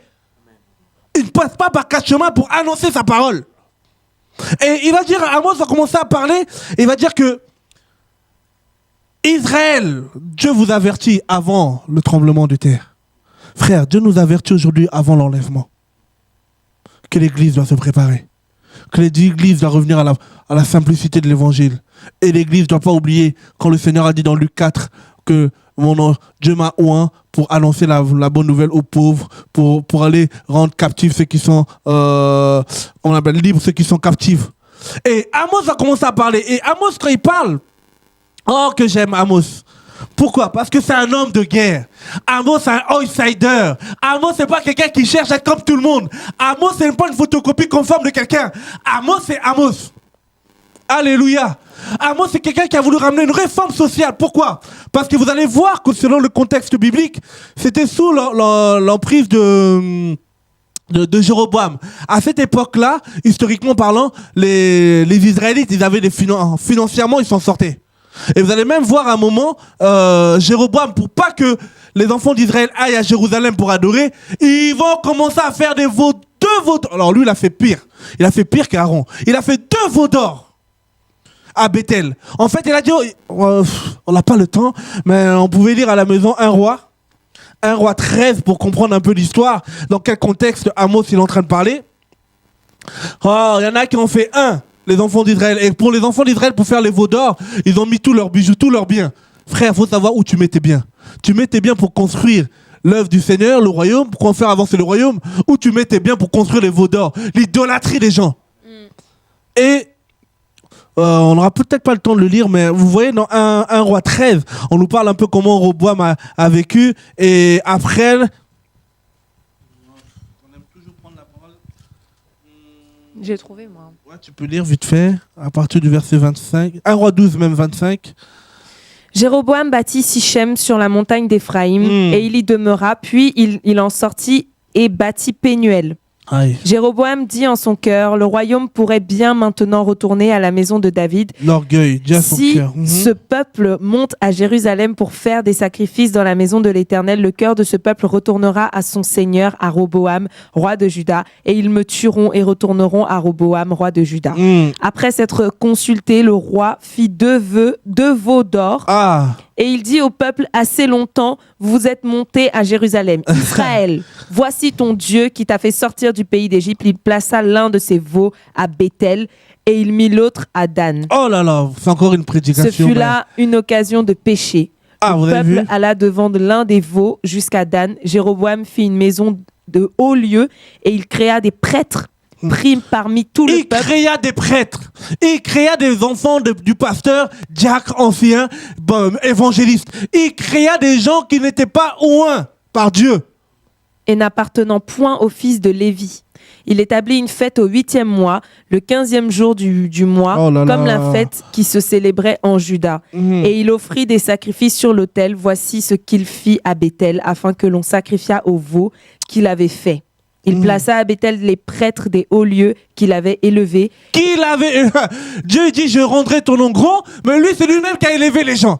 Frère, fais attention si c'est un homme qui t'a commencé à t'élever. Parce que là... Et il monta sur l'autel qu'il avait fait à Béthel le 15e jour du 8e mois qu'il avait choisi de son gré. Il fit une fête pour les enfants d'Israël et il monta sur l'autel pour brûler des parfums. Voilà, on aime bien prendre le contexte historique pour comprendre dans quel milieu il se trouvait Amos. Amos, ça veut dire qu'il avait l'argent. Il y avait en fait les enfants d'Israël avaient de l'argent et Jéroboam, ce qu'il va faire, de peur que les enfants d'Israël entendent un autre message à Juda. Oh, qu'est-ce qu'il y a des pasteurs, il y a des frères, il y a des assemblées où ils tiennent captifs les frères et sœurs. Tu ne dois pas aller voir tel pasteur, mais est-ce un péché? De peur d'être démasqués dans leur phobie, de peur d'être démasqués dans leur idolâtrie, de peur d'être démasqués dans leur fausse doctrine. Alors ils vont dire aux frères, ne bougez pas, restez ici. Restez à Béthel, vous bougez pas. Et vous allez voir tout à l'heure, même Amos va dire, mais non, Béthel c'était la maison de Dieu. Maintenant, Béthel était devenu la maison du roi, selon Amos 7. Mais vous allez voir là que Jéroboam avait peur. Alléluia. Et Amos, il va venir, il va dire non, faut tout casser. Il n'a pas eu peur. Si vous voyez Amos 1, Amos 2, Amos 3, Amos 4, il va dire, mais attendez, deux personnes ne peuvent pas marcher ensemble sans être concertées. Si vous n'êtes pas de Dieu, moi je ne marche pas avec vous. Frère, ce n'est pas un péché de se séparer avec des gens qui ne veulent pas marcher en conformité de la parole. Non, mais on a commencé ensemble. Oui, c'est vrai, tu as commencé ensemble dans le pain quotidien. Et après? Avant le pain quotidien, est-ce qu'on avait commencé ensemble? Non. Alors après, à un moment ou l'autre, tu veux faire un choix. Alléluia. Et Amos va commencer à recadrer. Et moi, ce qui m'intéresse un peu, c'est les 3 lieux qu'il a choisi Amos pour recadrer les enfants d'Israël. Il va dire quoi? Il va dire à un moment, ne cherchez pas Dieu à Béthel. Or que, ça vous allez voir c'est une émission qu'on avait enregistrée au pays. Je vais essayer de passer. Si Dieu permet, la semaine prochaine, vous l'aurez sur TV de Vie. Ne pas rester à Béthel. Pourquoi il a parlé de Béthel? Pourquoi il a parlé de Gugal? Et pourquoi il a parlé de Beersheba? Des trois lieux qui étaient importants pour les enfants d'Israël. Et Amos a voulu renverser ces systèmes en disant, n'allez plus à Béthel parce qu'à Béthel, il n'y a plus de Dieu. C'est pas... Mais non, mais il faut la sagesse. Mais attends, Loufiane, c'est Dieu qui va le révéler en son temps. Non, mais attends quoi? Si ces personnes meurent aujourd'hui, ils vont en enfer, on fait comment? C'est pas avec une supériorité de langage que Amos est venu leur voir. Parce qu'après, il y a des prophètes qui ont dit, non, mais attendez, moi je suis fils de prophète. Pour qui tu te lèves, tu te prends pour qui prophète va prophétiser à l'heure? Il va dire, je suis ni prophète, ni fils de prophète, mais au nom de l'Éternel, je viens vous parler, frères et sœurs. C'est plus un temps de s'arrêter sur les titres, c'est plus un temps d'attendre. Regardez, Sœur Marie-Thérèse, est-ce que tu es prophétesse? Pour avoir fait servi à Samuel. C'est-à-dire, on croit au ministère prophétique, je le crois. Je crois que Dieu parle. Je crois que Dieu suscite des prophètes. Mais quels prophètes? Des prophètes qui vont simplement te dépouiller ta poche ou des prophètes qui vont te dire, viens au présence de Dieu, ton argent, donne-le à ceux qui sont dans le besoin. Sans t'indiquer où tu dois donner les choses. Il va dire, à Béthel, à l'époque, pour aller plus vite, vous allez suivre un peu la prochaine émission, mais ce que Amos va dire aux enfants d'Israël, cherchez Dieu et vous vivrez. Nous sommes dans un temps où nous devons chercher Dieu, frère. Je ne cherchez même pas le pain quotidien, mais cherchons Dieu. Le pain quotidien n'est jamais ramené quelqu'un au ciel. Nous sommes simplement le canal pour lequel le Seigneur peut passer pour bénir son peuple. Un point, un trait. Amen. Mais cherchons Dieu. Cherchons Dieu. Et dans l'hébreu, cherchons là, c'est Darash. D-A-R-A-S-H. Chercher, c'est pas chercher pour chercher. Chercher dans le but de trouver. Tu cherches pas Dieu, commence à prier, bon Seigneur. Bon là, je te cherche, je te prie, parce que voilà. Non, tu cherches Dieu parce que tu as envie de le trouver, tu as envie d'être utile. Par rapport à ce temps de la fête, tu as envie d'être dans ton champ. Si Dieu t'appelle dans le social, je bénis Dieu et je t'encourage. Mais cherche Dieu de faire les choses selon Dieu. Beaucoup se sont trompés. Beaucoup ont essayé. Bon, non, nous n'allons pas au-delà des limites que le Seigneur nous a arrêtées. Personnellement, je me dis aujourd'hui, le Seigneur ne m'a pas appelé à gérer une église. On peut faire une mission pour encourager les frères, oui. Mais ne va pas me mettre pasteur à aller gérer une église. C'est pas ma grâce. Je le reconnais. Et c'est pas un péché. Et je le dis devant tout le monde dans la TV de vie. C'est pas ma grâce. Chacun sa place. Sinon, je vais faire des dégâts. Alors, qu'est-ce qu'il faut? Que chacun soit à son niveau et fait le travail pour honorer Dieu. Amen. Alléluia. Et Amos va dire, cherchez Dieu. N'allez plus à Bethel. À Bethel, au début, je vous laisse la prochaine émission. Comme on va aller un peu vite par rapport à le temps. Bethel, et après il dit quoi Aurélie? N'allez plus où? N'allez pas à Gilgal, ne passez pas à Beersheba. Ok. Bethel, un peu par rapport à Bethel, c'est du verset 4 au verset 8 à 9 là-bas. On nous parle un peu comment à Bethel Dieu pouvait changer les gens, mais et qu'il fallait plus aller à Bethel parce que à cette époque-là, Bethel il y avait plus Dieu. C'est pour cela qu'on dit n'allez plus dans les systèmes, n'allez plus dans les assemblées où on vous coffre dans une fédération, dans un système où on vous dit simplement l'église c'est ça, l'église c'est le bâtiment, tu dois cirer les chaussures de ton pasteur, tu dois le soulever, l'essuyer, mais que Dieu nous aide. Et après il dit quoi? Il dit n'allez plus à Gilgal. Qu'est-ce qui s'est passé à Gilgal? Comment on appelle ça? Les enfants d'Israël, ils ont fait à Gilgal. On peut prendre le verset... Dans Genèse.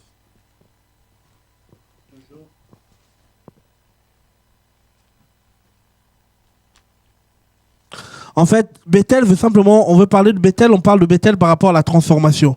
Après, il dit quoi? N'allez pas à Gilgal. Gilgal... On va prendre Genèse 26, s'il te plaît.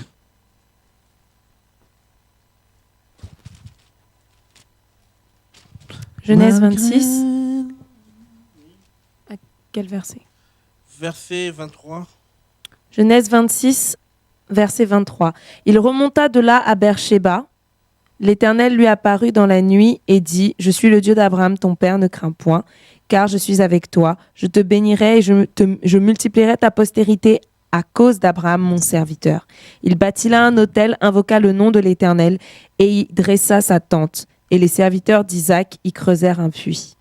Et chapitre 46, verset 1 à 4. Chapitre 46. Versets 1 à 4. Israël partit avec tout ce qui lui appartenait. Il arriva à Beersheba et il offrit des sacrifices au Dieu de son père Isaac. Dieu parla à Israël dans une vision pendant la nuit et il dit, « Jacob, Jacob, Israël, répondit, me voici. » Et Dieu dit, « Je suis le Dieu de ton père. Ne crains point de descendre en Égypte, car là, je te ferai devenir une grande nation. Moi-même, je descendrai avec toi en Égypte, et moi-même, je t'en ferai remonter, et Joseph te fermera les yeux. » Ok. Vous voyez, à Gilgal, là-bas, non, à Beersheba, pardon, après on va prendre Gilgal. À Beersheba, là-bas, Dieu marchait avec les enfants d'Israël. Et il dit, n'allez plus à Gilgal parce que Dieu ne marche plus avec eux, à Beersheba parce que Dieu n'est plus avec eux. Il dit quoi? Ne vous rendez plus à Beersheba parce qu'il n'y a plus Dieu. À Beersheba, à l'époque, les enfants d'Israël, quand ils étaient à Beersheba, il y avait la présence. Dieu était avec eux. Frère, nous ne travaillons pas pour Dieu, mais nous travaillons avec Dieu. Avec Dieu, nous ferons des exploits. Avec Dieu, nous écrasera nos ennemis. Mais là, par exemple, à Beersheba, il n'y avait plus Dieu. Et pourquoi il n'y avait plus Dieu? Parce que tu peux prendre verset 12. Chapitre 46. On revient à Amos 5, verset 12. Amos 5, verset 12. Ouais, c'est un peu un enseignement, c'est pour cela qu'on 5, verset 12.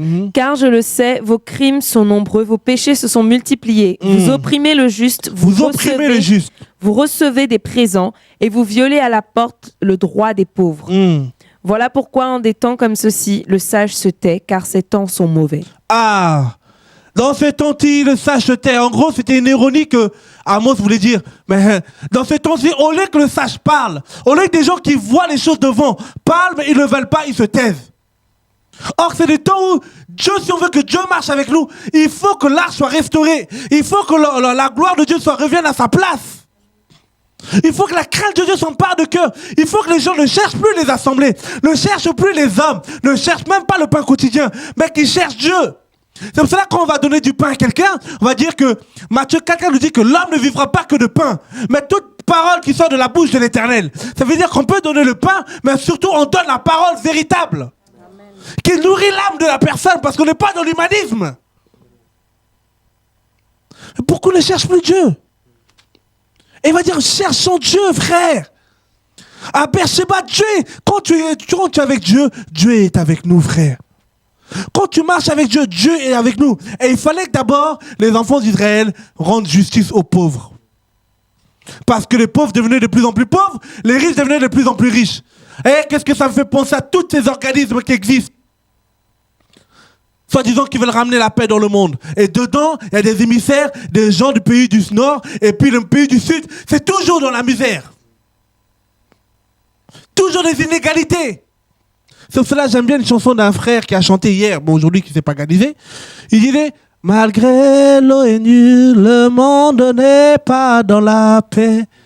Malgré l'OIA, la famine ravage le monde. Malgré l'OMS, les épidémies subsistent. Sans Jésus, tout ce que l'on fait est vanité.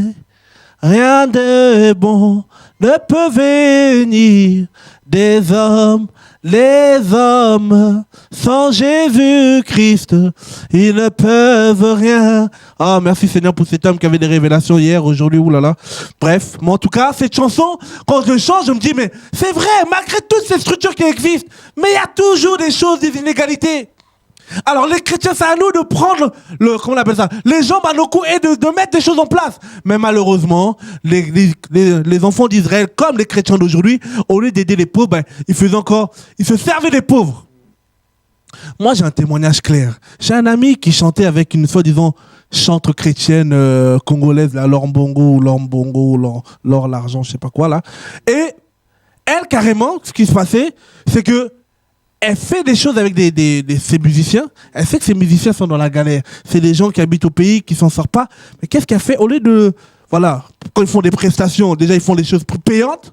Alors au moins, ils font des trucs payants. Au lieu au moins de partager avec égalité, ils partagent rien tous sur eux. Et puis ils vont se construire des maisons avec des piscines. Après, ça dit que c'est les conseillères de je sais pas qui. Mais où est la justice de Dieu? Les pauvres deviennent de plus en plus pauvres et on se sert des pauvres pour s'enrichir. Et si tu parles, il ne faut pas parler. C'est pour cela qu'Amos il dit, mais c'est bizarre. Mais les justes, là, vous dites que vous êtes justes. Vous dites que vous faites la vraie religion. Vous dites que vous êtes spirituel. Vous êtes toujours là en train de prier. C'est vrai, je bénis Dieu, je crois à la puissance de la prière. Je crois à la puissance de la délivrance. Mais pourquoi délivrer? Pourquoi prier? Pour se faire un nom, pour faire plaisir? Ou pour faire comprendre au Seigneur que ce prisonnier qui venait se suicider, de chasser l'esprit de mort au nom de Jésus? Frère, le Seigneur nous oint pour le servir et lui rendre la gloire comme des serviteurs inutiles. Que faisons-nous? Et à Beersheba, au lieu que Dieu marche avec eux, Amos va dire, frère, arrêtez de vous fatiguer. À Gilgal, il n'y a plus de Dieu. Et il va s'étonner, Amos va dire, mais attendez, il n'y a pas de juste pour parler là, en Israël. Le Seigneur est obligé de me prendre de Juda pour me ramener en Israël pour parler. Parce que si tu ne veux pas parler, Dieu va susciter des autres personnes, ils vont parler à ta place. C'est ça qu'on n'arrive pas à comprendre. On dit oui, les dons de Dieu sont irrévocables, c'est vrai, mais nous ne sommes pas incontournables, frère. Si je ne parle pas, si je ne fais pas mon travail que le Seigneur me demande de faire, il mettra quelqu'un d'autre au pain quotidien et je passerai aux oubliettes. Un point trait. Il est comme ça, Dieu. Alors comme je ne veux pas être, comme on dit, les derniers sont les premiers, alors je ne vais pas devenir dernier comme ça. On se fait violence parce que le royaume de Dieu, c'est les violences, on en parle. On se fait violence jusqu'au bout au nom de Jésus. À l'heure d'aujourd'hui, tout ce qu'on a fait, c'est rien. On dit, Seigneur, il y a encore beaucoup. Regardez ce qui s'est passé encore en Philippines. Là. Il n'y a pas un quotidien là-bas. Hein? Il y a du taf, frère. Il y a du taf. Alors arrêtons la distraction. Il n'y a plus de Dieu à Beersheba. Il n'y a plus de Dieu. N'y allez plus. Là où tu vois qu'il n'y a pas de Dieu, là où tu vois que Dieu n'est pas honoré, frère, tu peux dormir. Même si on dit que c'est le jour du Seigneur. Et pour continuer, on va essayer d'avancer. Et il dit maintenant... il va parler de Gilgal. On va prendre, pour voir Gilgal, c'est un peu du verset 21 au verset 27. On peut prendre un passage dans Josué 5, verset 9, qui nous parle qu'est-ce qui se passe à Gilgal. Même à Gilgal, il ne faut plus y aller, frère. Bethel, Beersheba, là où le Bethel, le lieu de transformation, là où Jacob était transformé, il était Jacob le trompeur, il est transformé en Israël. Beersheba, là où le Seigneur était avec eux, marche avec eux. Mais Amos dit, n'y allez plus. Maintenant, si tu dis ça, on dit que tu n'as pas la sagesse, tu n'as pas d'amour, c'est pas un problème, frère.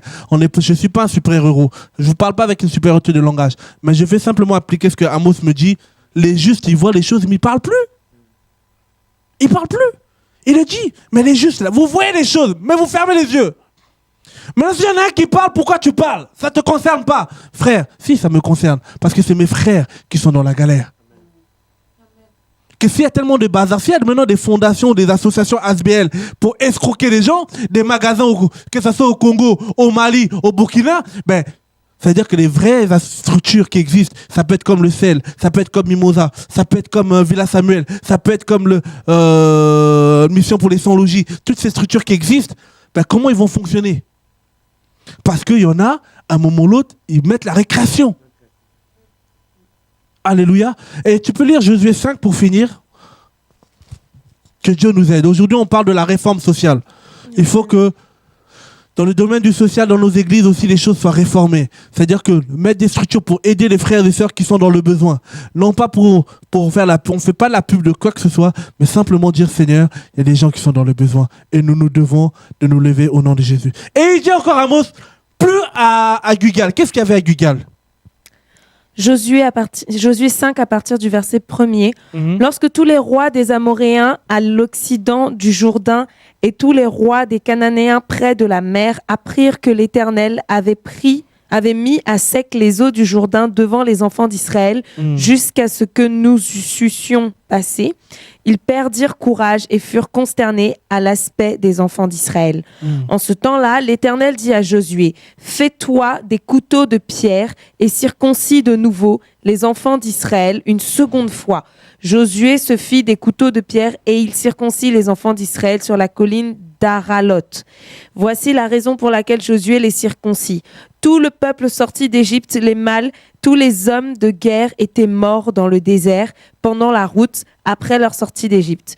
Tout ce peuple sorti d'Égypte était circoncis. Mais tout le peuple né dans le désert pendant la route après la sortie d'Égypte n'avait point été circoncis. Car les enfants d'Israël avaient marché 40 ans par le désert jusqu'à la destruction de toute la nation des hommes de guerre qui étaient sortis d'Égypte et qui n'avaient point écouté la voix de l'Éternel.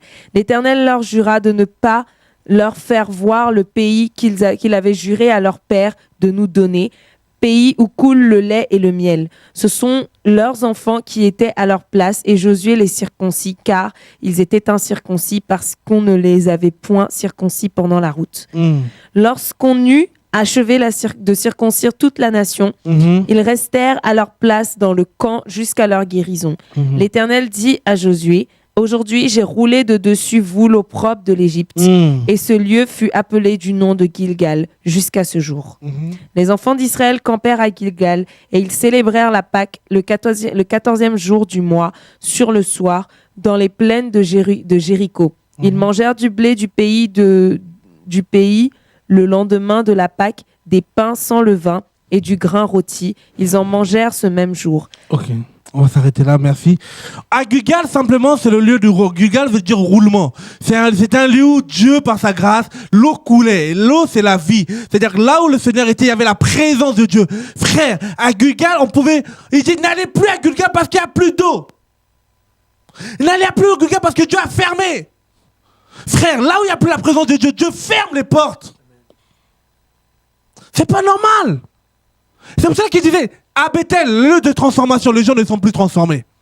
À Gilgal, lieu où le Seigneur faisait couler, comment on appelle ça, il y avait sa présence où les choses étaient là, où les gens avaient la vie, il n'y avait plus. À Beersheba, là où le Seigneur, par sa grâce, comment on appelle ça, à Beersheba, c'était un endroit où Dieu était toujours avec les enfants d'Israël dans leur combat, mais Dieu n'était plus. Frère, Dieu n'est pas sentiment. Sortons de nos systèmes. Nous voulons voir la gloire de Dieu dans tout ce que nous entreprenons. Le Seigneur est clair. Quand il commence une œuvre, il le ramène à la perfection. Si nous voulons voir sa main dans le travail, dans le service, dans tout, il faut remettre l'arche à sa place. Faut, par la grâce du Seigneur, les pauvres soient soutenus dans nos assemblées. Non pas pour un bien de gagner des choses comme hier, on me disait, fais des projets, tu peux avoir beaucoup d'argent. Tu sais, Loufiane, moi, tu fais rentrer un projet, tu doubles, comme les comptables, tu doubles la mise. Alors tout ce qu'on va te donner, tu divises ça par 2. 1, tu mets ta famille au beurre. 2, frères et sœurs, gratuitement. On a dit au nom de Jésus. Ou hier, on nous disait, oui, comme il y a la séparation, c'est en France, la loi 1905, entre la laïcité, la séparation entre l'État et l'Église. Bah alors, si tu veux qu'on ait subventionnement, enlève le nom de Jésus, comme ça on va donner 15 000, 20 000, 30 000. Frère, on a dit haut et fort que votre argent périsse au nom de Jésus, avec vous. Même avec les cacahuètes, les enfants par la grâce du Seigneur. Si le Seigneur a fait grâce, si le Seigneur a permis cette structure, aujourd'hui par la grâce du Seigneur, Burkina, Bénin, Haïti, Russie, Mali, Congo, et on continue par la grâce de Dieu. Non pas parce que nous sommes forts, non pas parce que nous sommes meilleurs, c'est parce qu'on a compris une chose, c'est garder Jésus. Amen. Garder Jésus. Ne pas faire pour faire un business. Parce que j'ai vu, j'ai un témoignage encore, je me rappelle encore, on était avec le pasteur Gilbert à l'époque, une femme qui a voulu faire un orphelinat au Congo-Brazza. Je lui ai dit, elle m'a dit, oui, Loufiane, j'ai besoin de conseils, tout ça. J'ai dit, c'est bien de faire un orphelinat, mais une chose est sûre, mets un conseil spirituel, mets une structure des frères et sœurs qui prient pour l'œuvre. Oh non, tu vois, Loufiane, là, il y a l'UNESCO qui va nous soutenir. Elle a fait même la corruption. Elle a fait un site pour les chrétiens. J'en rigole parce que ça fait rire. Un site pour les chrétiens et un site pour les païens.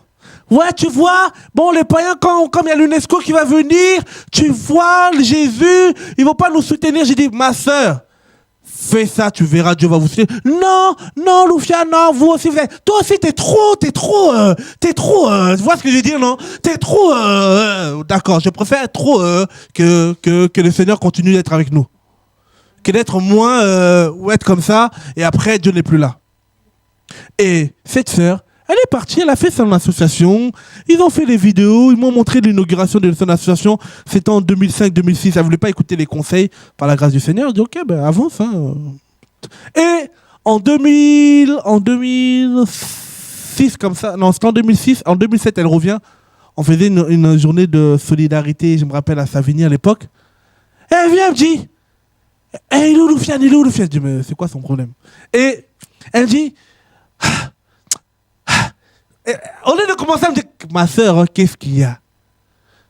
Tu sais, gérer l'orphelinat, c'est dur. Hein. Je dis, oh. Déjà? Un an seulement? Oui, non, mais tu sais, quand je gérais cet orphelinat, c'est comme si ma tête partait, je sentais, je dis,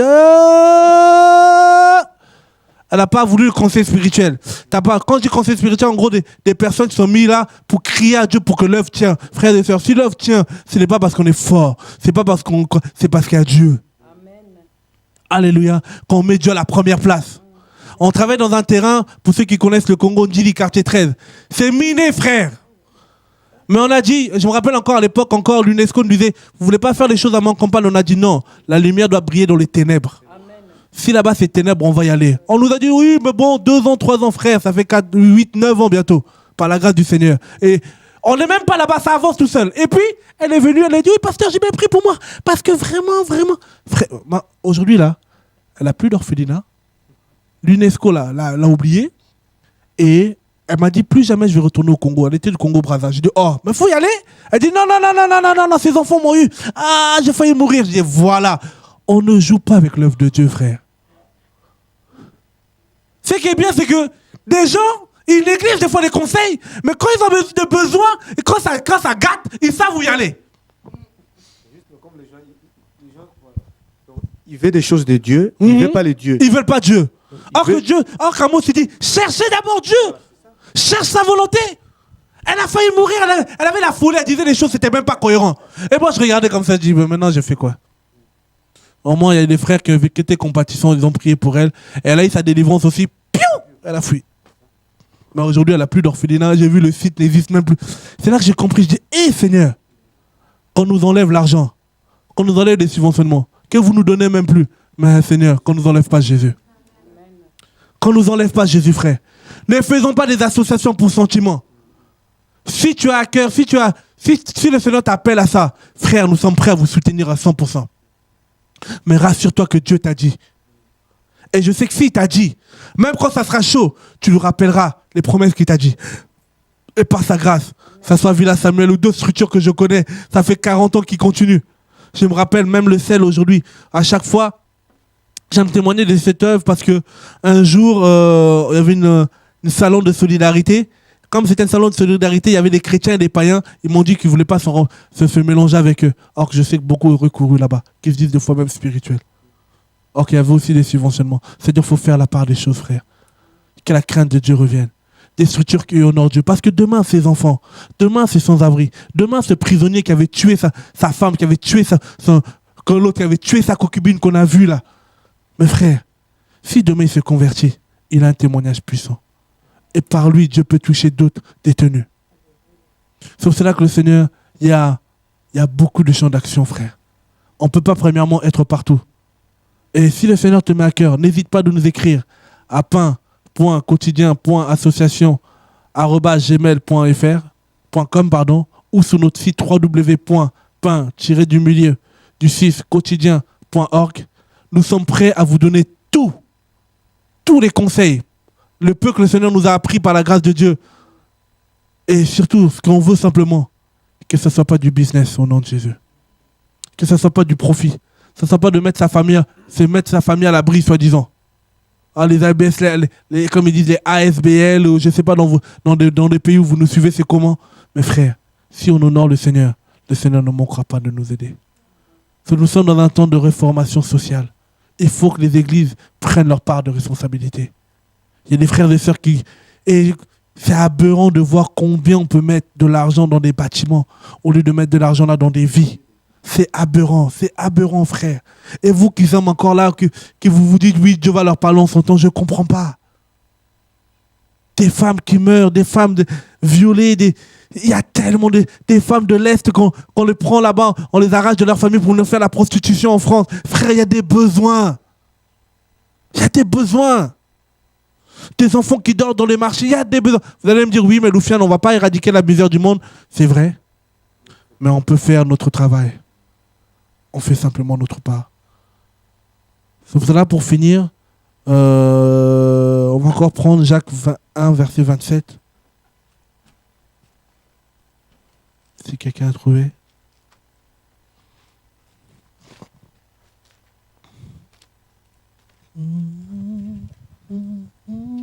Tu peux lire, Aurélie? Jacques 1, verset 27. La religion pure et sans tache devant Dieu notre Père consiste à visiter les orphelins et les veuves dans leurs afflictions et à se préserver des souillures du monde. Frères et sœurs, c'est bien d'aider, mais c'est encore mieux de se préserver de toutes ces souillures. Dans le domaine du social, le terrain il est glissant. Je vous assure, plusieurs fois j'ai moi-même failli glisser. Un peu comme Asaph dans Psaume 73. Mais comme le dit dans le verset 15, je n'ai pas voulu blasphémer le nom des enfants du Seigneur. C'est pour cela qu'on essaie de se maintenir. On n'est pas des Robocop. On a besoin de vos prières. Ce n'est pas facile. On a besoin de vos prières. Pain quotidien a besoin de vos prières. Villa Samuel a besoin de vos prières. Toutes les structures qui existent, que le Seigneur peut vous inspirer. C'est pour cela qu'on ramène des frères et sœurs. Le but de notre émission, ce n'est pas créer le royaume du pain quotidien, mais c'est de, voilà, on travaille avec des frères et sœurs qui font un travail aussi énorme. Vous les connaissez, ils ont fait la plupart de nos émissions. Vous pouvez suivre sur TV de Vie Solidarité. La plupart des personnes qui travaillent la semaine, dans 2 semaines, on reçoit l'avocate, normalement Maître Cassie avec Aurélie. On va encore vous parler par rapport aux droits des immigrés, aux droits des étrangers, aux droits pour avoir des logements en France. C'est-à-dire que on condamne certaines choses, mais on donne aussi des solutions de l'autre côté, parce que c'est ça le royaume. On n'est pas mieux que personne, mais à un moment ou l'autre, comme disait Amos, les justes, ils voient tout ça. Ils doivent-ils se taire? Si nous sommes justes, nous devons simplement proclamer Dieu. En tout cas, que le Seigneur soit béni. Merci encore de nous avoir suivis à votre émission Être une voix pour les sans-voix.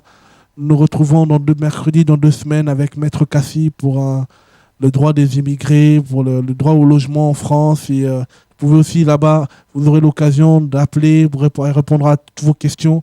Voilà, c'est pour cela qu'on le fait. Et le samedi, il y a toujours l'épicerie qui tourne. Et là, on a repris aussi le plan hivernal des maraudes au niveau de Paris. Et vraiment, on a besoin de vos prières. par la grâce du Seigneur, la première chose qu'on vous demande, vos prières, vos encouragements, beaucoup d'encouragements par mail, ça encourage l'équipe. Le pain quotidien, ce n'est pas que Loufiane, il y a près d'une 50aine de personnes qui travaillent dans les coulisses et qui essayent par la grâce du Seigneur de faire un travail. Prions aussi pour eux et je sais que le Seigneur ne nous manquera pas. Que le Seigneur soit béni. Père, merci pour ta grâce. Seigneur, merci pour ce temps que tu as permis, Père. Nous remettons nos frères et sœurs qui nous regardent entre tes mains, Seigneur. Soutiens la veuve et l'orphelin qui crient dans les quatre coins du globe. Préserve-nous de toute chute. Seigneur, nous voulons être justes devant toi. Seigneur, nous voulons être transparents. Seigneur, nous voulons nous exposer à ta lumière. Père, que tout ce qui n'est pas de toi, Seigneur, au sein de nous, Seigneur, que tu le démasques encore au nom de Jésus. Seigneur, soutiens mes frères qui veulent entreprendre dans le domaine du social. Mais Père, pour la gloire simplement de ton saint nom. Seigneur, ton peuple a besoin de toi. Il y en a qui ont la compassion, Seigneur. Que l'ennemi a bloqué, Père, je débloque ces choses au nom de Jésus. Seigneur, des frères et sœurs qui ont ce cœur, Père de gloire, à soutenir, Seigneur. Soutiens-les au nom de Jésus. Je pense, Seigneur, de gloire, aux frères de la Guadeloupe, Seigneur, aux frères de Tunisie, aux frères de monde dans les quatre coins du globe, qui au Mali, Seigneur, Burkina, Russie, Seigneur, de gloire, au Congo, Kaïba et Seigneur, de gloire, Eric, Seigneur, Abdon, tous les frères et sœurs qui travaillent dans les quatre coins du globe pour que ton royaume avance, Seigneur. Souviens-toi d'eux, Seigneur. Merci pour Villa Samuel. Merci pour le travail. Soutiens-les, Seigneur. Nous remettons le séminaire, Seigneur, le Père de gloire, le missionnaire qui part, Seigneur de gloire, au niveau du Congo, au nom de Jésus, Seigneur. Je sais que les veuves glorifieront ton saint nom. Père, un seul but, une seule cause, que ton nom soit glorifié. Au nom de Jésus, préserve-nous de toute chute, Seigneur, comme tu le dis dans Jude 24. Avec toi, nous irons de l'avant. Au nom de Jésus, nous refusons de perdre, Père. Amen. Que Dieu soit béni. Bon courage.